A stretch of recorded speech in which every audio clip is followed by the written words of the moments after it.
శబరిమల ఆలయంలో ద్వారపాలక విగ్రహాల పాద పీఠానికి తొడుగులకు వేసిన బంగారు తాపడం మెరుగు తగ్గడంతో దానికి తన సొంత ఖర్చుతో కొత్తగా తాపడం వేయించేందుకు బెంగళూరుకు చెందిన ఉన్ని కృష్ణన్ పొట్టి ముందుకు వచ్చారు. ఆయన గతంలో దేవస్థానంలో ఉద్యోగం చేసేవారట. 2019 జూలైలో పాదపీఠాలు తొడుగులను మెరుగుదిద్దే బాధ్యతను ఆయనకు అప్పగించారు. జూలై 19న ఉన్నికృష్ణన్ పొట్టి సమక్షంలోనే వాటిని తూకం వేయగా 42.8 కిలోలను తేలింది. మర్నాడు శబరిమల నుంచి పాదపీఠాలు, విగ్రహ తొడుగులతో కూడిన కంటైనర్ బయలుదేరింది.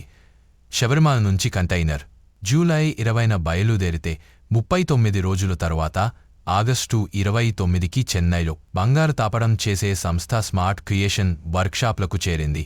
అక్కడి ఉద్యోగులు తూకం వేస్తే 38.25 కిలోలు మాత్రమే ఉన్నట్లుగా తేలింది.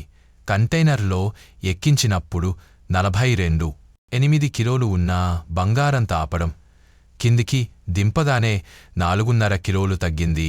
ఆ 39 రోజుల్లో ఏం జరిగిందనేది ఇప్పుడు సంచలనంగా మారింది. అయితే కంటైనర్ కొట్టాయంలోని ఓ ప్రైవేట్ దేవాలయం, ఆంధ్రప్రదేశ్లోని పలు ఆలయాలు, బెంగళూరులోని శ్రీరామపురం అయ్యప్ప ఆలయానికి వెళ్లినట్టుగా తెలుస్తుంది. చెన్నైలో ఉంటున్న ప్రముఖ మలయాళ నటుడు జయరామ ఇంట్లో జరిగిన ప్రైవేట్ పూజకు కూడా వీటిని తీసుకెళ్లినట్టుగా సమాచారం.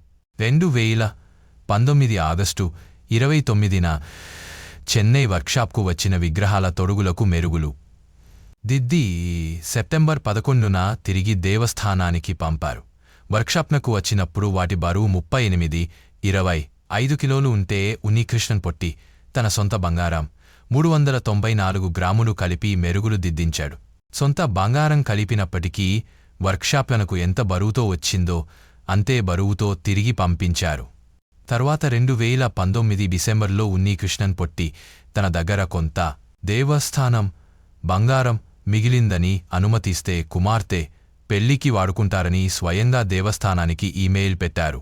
దీంతో దేవస్థానం బంగారం దాత చేతిలో ఉందన్న విషయం బయటకు వచ్చింది. ఇది దేశవ్యాప్తంగా సంచలనం సృష్టించింది. దీనిపై 2020లో హైకోర్టులో ప్రజాహిత వ్యాజ్యం వేశారు. 2021లో దీనిపై దర్యాప్తులకు హైకోర్టు సిట్ ఏర్పాటు చేసింది. సిట్ దర్యాప్తులో ద్వారపాలకుల విగ్రహాల తొడుగుల విషయంలో 4.5 కిలోల బంగారం తేడా ఉందన్న విషయం బయటపడింది. నిజానికి 2018లో కూడా ఉన్నికృష్ణన్కి ప్రధాన ద్వారం బంగారం తాపడం, మెరుగులు పెట్టే బాధ్యతను అప్పగించారు.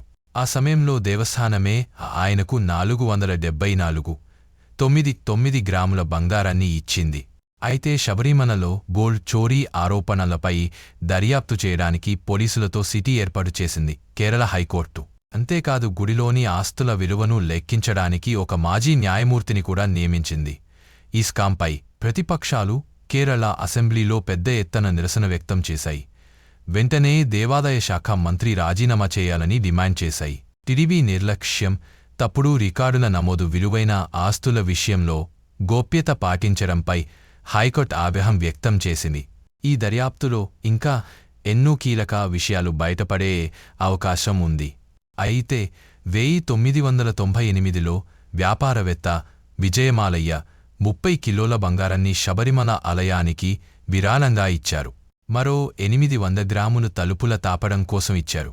ఉన్నికృష్ణన్ వ్యవహారాలపై విచారిస్తున్నప్పుడు మాయ ఇచ్చిన బంగారంలో ఎంత ఆలయానికి వెచ్చించారు, ఎంత మిగిలింది అనేది లెక్కలు లేవని కేరళ హైకోర్టు గుర్తించింది. ఆ లెక్కలన్నీ తీయాలని సిట్ ఆదేశించింది. సిట్ రిపోర్ట్లో మిగిలిన బంగారం ఆడుకుంటారని ఉన్నికృష్ణన్ పొట్టి రాసిన లేఖ ప్రస్తావనకు వచ్చినప్పుడు హైకోర్టు అభ్యంతరం వ్యక్తం చేసింది. నిబంధనల ప్రకారమే చేశామని ట్రావెన్కోర్ బోర్డు స్పష్టం చేసింది. హైకోర్టు ఆ సమాధానంతో సంతృప్తి పడలేదు. ఇప్పుడు ఆలయంలో ద్వారపాలకుల విగ్రహాలకు అమర్చిన పాదపీఠం తొడుగులు అసలైనవా, నకిలీవా అనేది తేల్చాల్సి ఉందని ఆదేశించింది.